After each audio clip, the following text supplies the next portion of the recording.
Olá, meus queridos alunos, tudo bem? Professor Thiago Belo, vim convidar vocês a fazer a nossa Maratona Enem 2019 aqui no Colégio Fractal, unidade T9. Hoje eu trouxe uma questão para mostrar para vocês como que a gente pode fazer uma análise e acertar o gabarito, correto que se espera nessa questão. Observe bem uma questão que caiu falando sobre teorias evolutivas, relacionando um grupo de animais tetrápodas, que evoluíram diretamente de peixes ditos crossopterídeos. Estamos falando dos anfíbios. Vamos verificar o que o enunciado da questão fala pra gente. Então, a questão ela fala, os anfíbios são animais que apresentam dependência de um ambiente úmido ou aquático. Por que ocorre essa dependência? Porque os anfíbios, eles herdam essa característica dos peixes ósseos, que é justamente a fecundação externa.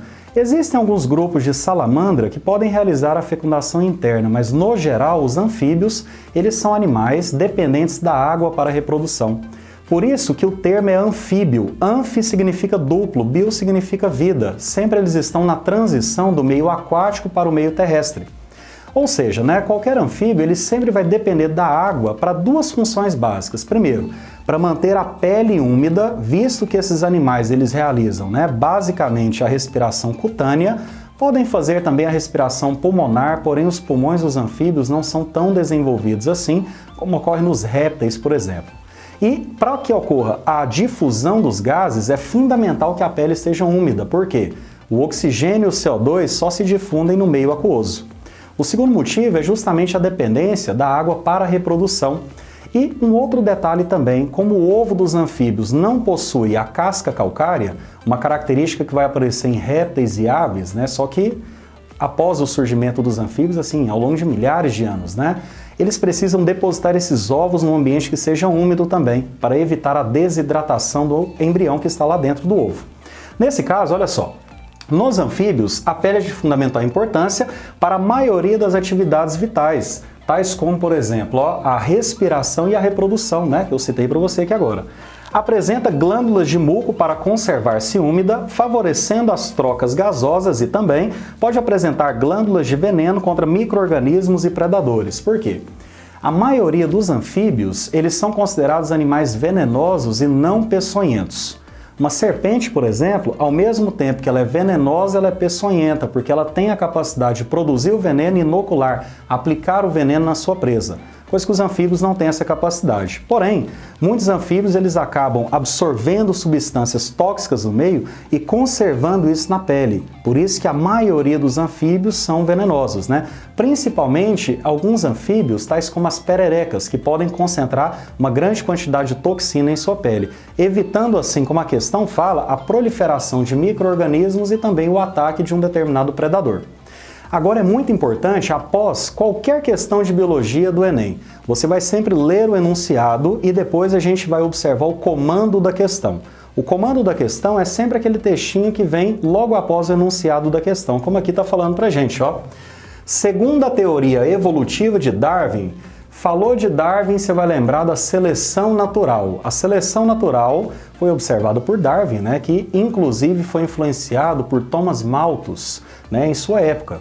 E em 1859, Charles Darwin publica o seu livro, A Origem das Espécies, onde ele fala sobre a seleção natural, uma força invisível do meio que vai selecionar somente os indivíduos mais adaptados a uma mudança, uma modificação ambiental.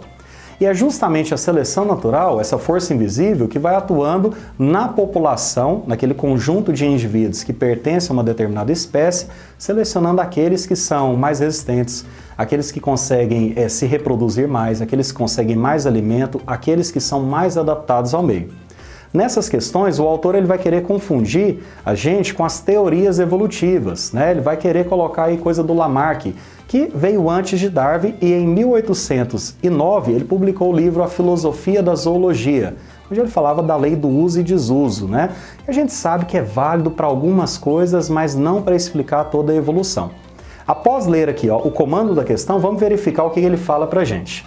Aí ele fala, segundo a teoria evolutiva de Darwin, tais características representam a... Ele quer saber qual que é essa teoria, A lei do uso e desuso, isso aí é lamarquista. O Lamarck que falava que quanto mais uma estrutura de um animal for utilizada, mais ela se desenvolve. Se ela não for utilizada, ela pode chegar a atrofiar, perder a sua funcionalidade. Como eu disse agorinha, cara, isso é válido para tecidos musculares e para alguns tecidos ósseos, mas não dá para a gente explicar toda a evolução com base na lei do uso e desuso, certo? Então esse gabarito A a gente não vai marcar porque ele está falando do Darwin. Falou do Darwin, seleção natural. B. Atrofia do pulmão devido ao uso contínuo da pele, fazendo mais uma referência ao Lamarck, lei do uso e desuso. A gente não vai marcar isso também de forma alguma.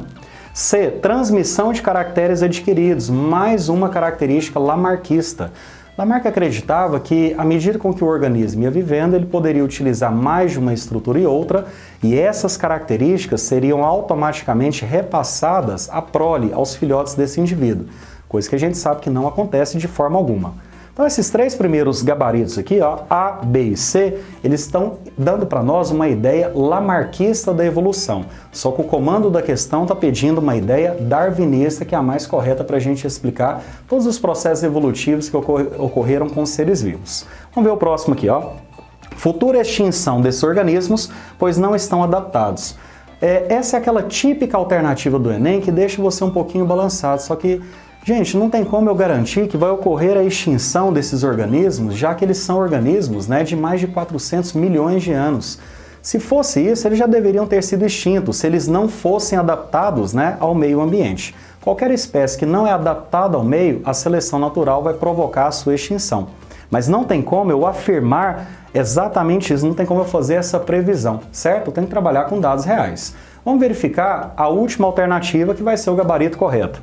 Seleção de adaptações em função do meio em que vivem. Esse é o conceito da seleção natural. A seleção natural vai atuar sobre a variabilidade genética, selecionando aquela variação que é mais adaptada a uma mudança ambiental. Nesse caso, nós vamos assinalar aqui o gabarito E.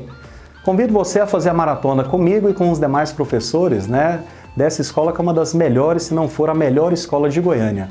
Obrigado!